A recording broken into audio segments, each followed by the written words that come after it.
uma via cortical que vai direto até a medula espinhal para a execução do movimento. Existem outras vias? Existem outras vias, mas a gente não vai ter tempo de falar para vocês. Via rubro espinhal, via ólivo espinhal, enfim, existem várias, retículo, córtico, retículo espinhal, mas elas são acessórias, a principal é a córtico espinhal, certo?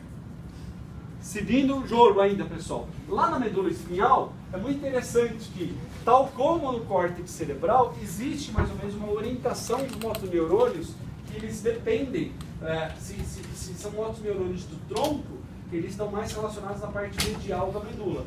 Motoneurônios das regiões distais, seja do braço ou da perna, eles ficam localizados mais afastados. Então esse mapinha de distribuição dos núcleos motores, ele é bem subdividido no medula espinhal, não é aleatório. Como eu falei, o motoneurônio dessa região desse segmento medula espinhal que fica mais no meio é o que controla músculos posturais. Aquele que fica mais no extremo são o que controla porções mais distantes dos seus membros. Tá? Então é tudo muito bem organizadinho na sua medula espinhal. E para terminar a aula, pessoal, a gente vai falar de duas outras estruturas que, apesar de a gente não dar, às vezes, a gente não tem tempo suficiente de explicar melhor elas, que elas são muito importantes para o controle do movimento, elas ajudam, elas atuam de maneira, vamos dizer, a ajudar o córtex cerebral no controle da motricidade. E a primeira estrutura que eu queria falar para vocês é o cerebelo. Vocês acreditam, pessoal, que mais da metade de todos os neurônios do cérebro, dos 90 bilhões mais ou menos que o ser humano tem, ficam no cerebelo? O cerebelo é uma região que tem muito neurônio, tem mais da metade de todos os neurônios, de todo o nosso sistema nervoso. Tá? Então é impressionante a quantidade de neurônios presentes nesse cerebelo. E você sabe, foi uma das últimas regiões que se descobriu para que servia. Sempre foi um mistério aí na neurociência que esse bendito cerebelo fazia. A gente sabia que tinha relação com motricidade porque o indivíduo com lesão no cerebelo ficava todo descoordenado. Então, que lesão do cerebelo pode acontecer? Pode acontecer um monte de coisa. Pode acontecer um tumor na cabeça da pessoa, no cerebelo. Pode levar um tiro, um impacto no cerebelo. Você pode cair de moto. Na realidade, hoje em dia, pessoal, existe São Paulo é uma das cidades que mais tem pessoas com lesão no cerebelo no mundo, porque tem acidentes de moto, então o sujeito bate a parte de trás, esmaga a parte do cerebelo e fica um monte de sequela o resto da vida com isso. Então o cerebelo é uma região importante para o controle do movimento, mas curiosamente, se você estimular diretamente o cerebelo, você não precisa executar nenhum movimento. Então o movimento não parte do cerebelo, ele parte do córtex cerebral. Só que o cerebelo ele atua refinando e ajudando a controlar os movimentos. Então essa é uma característica importante. De novo, o cerebelo não executa sozinho o movimento. Quando o córtex cerebral executa o movimento, o cerebelo está aí como, vamos dizer, um braço direito do córtex para corrigir e deixar os movimentos ficarem perfeitos e bonitinhos. A típica lesão do cerebelo causa descoordenação motora, conforme a gente vai ver um monte de vídeos super interessantes já já. Então, a descoordenação motora é uma típica reação de lesão do cerebelo. Boa parte do déficit motor de indivíduo embriagado se dá pelo cerebelo. O cerebelo é particularmente sensível ao álcool, é uma das regiões mais sensíveis ao álcool. Oi? O cerebelo ele só refina os movimentos automáticos? Não, ele também refina os automáticos também. Tá? Na realidade, ele é muito importante para os controles de movimentos automáticos. Movimentos automáticos do globo ocular, movimento da cabeça e posturais são absolutamente essenciais. Né? O córtex, na realidade, ele até tem um papel secundário do que o cerebelo. O cerebelo é muito importante para o controle do equilíbrio, por exemplo. Um grave problema de lesão do cerebelo é que o indivíduo fica com, dependendo da região do cerebelo, fica com um problema muito grande de equilíbrio. O equilíbrio envolve postura, e postura envolve movimentos muito automáticos. Tá? Então, o cerebelo ele é um grande regulador desses movimentos automáticos. E aí, pessoal, funcionalmente, o cerebelo pode ser dividido em 3 partes. Vocês lembram alguma coisa de anatomia de cerebelo, pessoal? alguma coisinha. Então a gente vai dar uma pinceladinha só já já. Mas enfim, basicamente, pessoal, o cerebelo, funcionalmente, ele pode ser dividido em 3 regiões funcionais. É como você pegar o cerebelo, esta parte do cerebelo serve para isso, esta serve para aquilo e esta serve para outra coisa. Tá? Exatamente assim. O cerebelo tem uma organização bem bonitinha em termos de função. Existe o chamado vestíbulo cerebelo. E já já o professor vai mostrar onde está o vestíbulo cerebelo.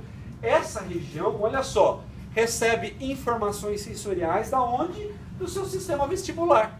O sistema vestibular não é o FUVEST, é o que, pessoal? Relacionado com equilíbrio, certo? O indivíduo tem labirintite, ele tem um problema de equilíbrio.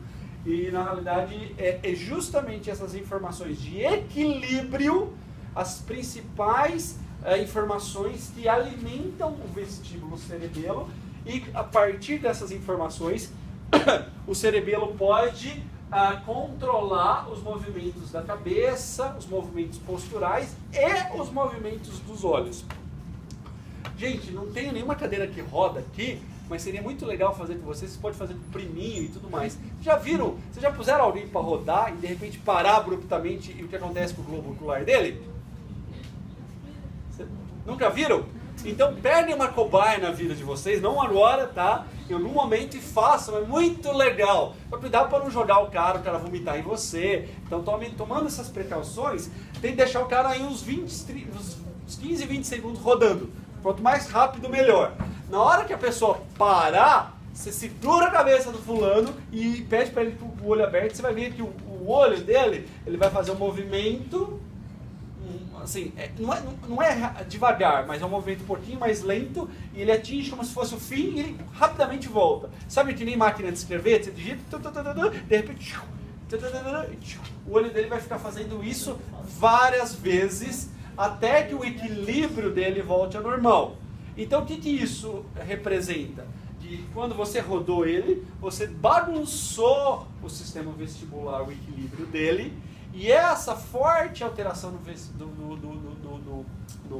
sistema vestibular alimenta o cerebelo, engana o cerebelo, fazendo com que, na hora que separa abruptamente, é como se ele ainda estivesse rodando. E na hora de rodar, ele fica como se fosse simulando o movimento dos globos oculares. Então isso é causado pelo cerebelo, tá? Então esse movimento estranho, né, dos olhos, aí quando você está sem equilíbrio, é justamente uma função desse vestíbulo cerebelo. Portanto, ele é fundamental para o controle dos movimentos dos globos oculares. Um sujeito que tem lesão no vestíbulo cerebelo, ele apresenta essa síndrome chamada nistagmo.